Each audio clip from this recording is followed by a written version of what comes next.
Itu yang pertama. Yang kedua, ayat 33.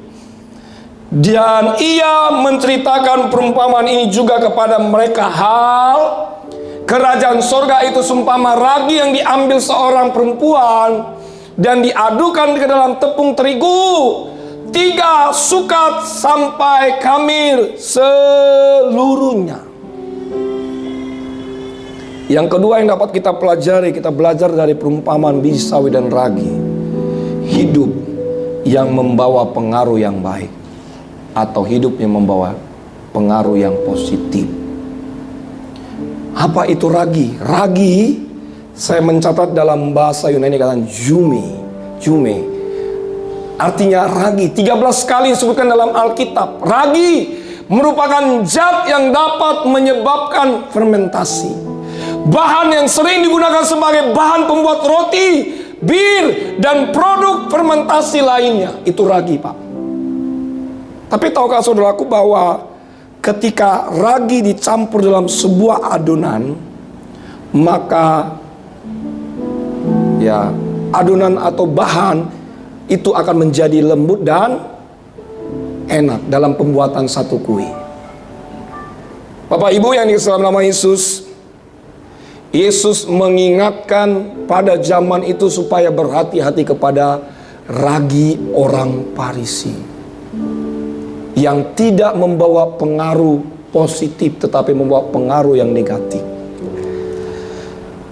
Oleh sebab itu Rasul Paulus mengatakan sedikit ragi sudah mengkamirkan seluruh adonan. Saudara ingat dalam kitab Perjanjian Lama bahwa roti harus dipersembahkan tanpa ragi kepada Allah. Makanya kita kenal dengan hari raya roti tidak beragi, Pak. Nah, ini perayaan ini langsung 7 hari lamanya sesudah hari Paskah.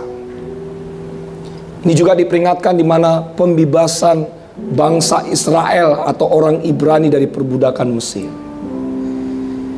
Jadi Bapak Ibu yang dikasihi dalam nama Yesus, pada perayaan Paskah ragi harus dibuang dari setiap rumah orang Yahudi karena ragi melambangkan tanda kejahatan. Nah, oleh sebab itu Paulus mengatakan juga dalam 1 Korintus pasal 5 dan 7, dia katakan bahwa berhati-hati, kita harus membuang ragi yang lama dari kehidupan kita. Jadi ragi berbicara tentang 2 hal. Yang pertama, membawa dampak yang baik. Yang kedua, membawa dampak yang jahat. Pak, Ibu, anak-anak muda yang tempat ini, Tuhan mau kita membawa pengaruh yang baik bagi dunia ini. Oleh sebab itu Alkitab mengatakan pergaulan yang buruk merusak kebiasaan yang baik. Survei membuktikan pergaulan yang baik akan menentukan masa depan saudara. Tetapi pergaulan yang salah akan menghancurkan masa depan saudara.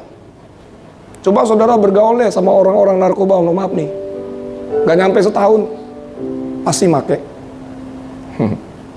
Coba deh saudara bergaul sama orang-orang yang rajin dugem, gak nyampe setahun ikut dugem. Coba deh saudara rajin bergaul sama orang-orang pebisnis, gak nyampe setahun jadi ikut bisnis. Coba deh ibu-ibu yang bergaul sama ibu-ibu yang suka gosip, yang mulutnya panjang itu, gak nyampe setahun akan jadi tukang gosip. Coba saudara bergaul setiap pagi kepada Kristus, doa pujian penyembahan. Saya percaya iman saudara semakin hari semakin bertumbuh dalam Kristus. Makanya pergaulan saudara menentukan masa depan saudara. Katakan amin. Jaga pergaulan kita, Pak, Bu. Anak-anak muda, jaga pergaulan saudara. Apalagi kita udah tinggal dalam Kristus.